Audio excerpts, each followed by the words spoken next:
కుటుంబంలో జరిగినటువంటి ఒక ఇన్సిడెంట్ పార్టీకు అది సాహసం లేదు. It's a legal matter. Law will take its own course of action. Bandi Sanjay గారు మా నేత, మా మినిస్టరు, ఆయనకు ఈ యొక్క దీంతో ఎపిసోడ్ సంబంధం లేదు. ఒకవేళ వాళ్ళ కుటుంబ సభ్యులు ఏమైనా ఇన్వాల్వ్ అయి ఉంటే that will be investigated by the police.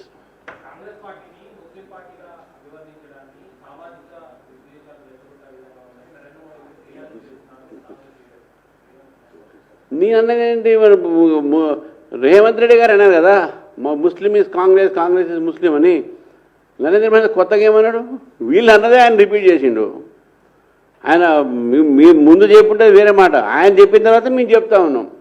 తర్వాత మొన్న కూడా నేను కూడా చెప్తున్నా, మొన్న కూడా జరిగినటువంటి ఒక ఎలక్షన్స్లో బెంగాల్లో 2 సీట్లు గెలిచినా 2 కూడా ఒకటే మతం ముస్లిమ్సే. 19 అస్సాంలో గెలిస్తే 18 ముస్లిమ్సే. కేరళలో 31 మంది ముస్లిమ్సే.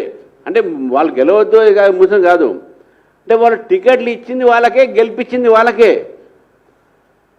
ఇది మనం గుర్తుపెట్టుకోవాలి. ఇక్కడ మాత్రం మేము టెంపుల్ కడతాం, అది కడతాం అంటున్నాడు. టెంపుల్ కట్టడానికి మాకేం అభ్యంతరం లేదు, కానీ దయచేసి టెంపుల్స్ కూలగొట్టకండి. ఆ కూలగొట్టలను పట్టుకోండి మీరు. ముత్యాలమ్మ టెంపుల్ ఏమైందండి? సఫిల్గూడలో ఏమైంది?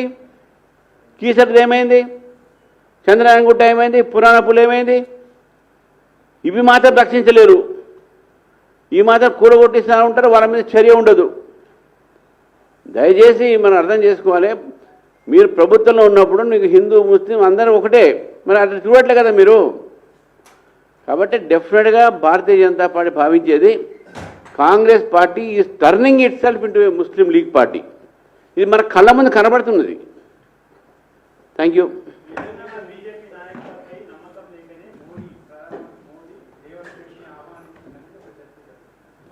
అంటే సోనియా గాంధీ, రాహుల్ గాంధీ, ప్రియాంక గాంధీ అందుకే వస్తున్నారు ఇడికి. చలో, థ్యాంక్ యూ.